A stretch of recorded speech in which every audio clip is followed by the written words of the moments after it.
Scipion Web Tools. In this tutorial, I'm going to go through our resolution map example.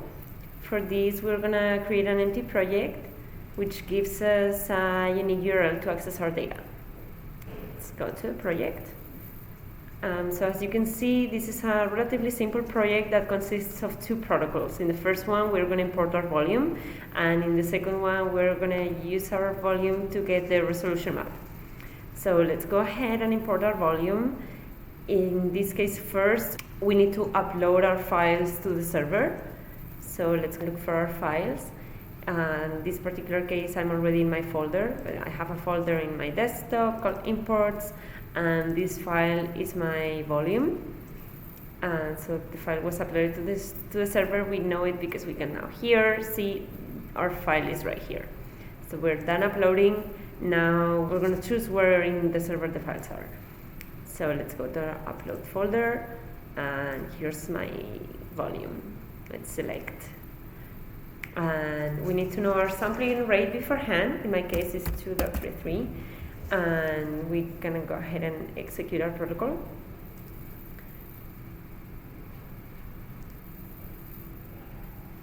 So now that once we have imported our volume, we can see in the summary tab that the protocol now has an output, and we can see some of the features of this output, and we can click on analyze results to see the volume we just imported. Here we have the slice view, but we can also visualize the 3D view if we hit this button. We can zoom in and zoom out using the scroll wheel of our mouse. We can change the sigma right here. We can adjust it until we're happy with what we're seeing. We can play with the volume, and that's pretty much it. Let's go to the next step, which is to execute the local resolution protocol. For these, we're gonna just use the volume we just imported. And there are some parameters here that we can adjust. We can always use the help button to get some information about the parameter, or some of them tell us the units and the range if it's a number. And in some cases, we will have a wizard to help us tuning the parameters. So let's go and adjust these two, the pre-widening. And here we have some instructions. So we need to try to get our green line as flat as possible in high frequencies. So we can play with these and update, see what happens.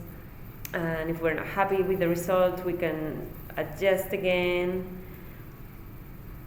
And then once we're happy with the result, we can select it, and it will be saved in the protocol form.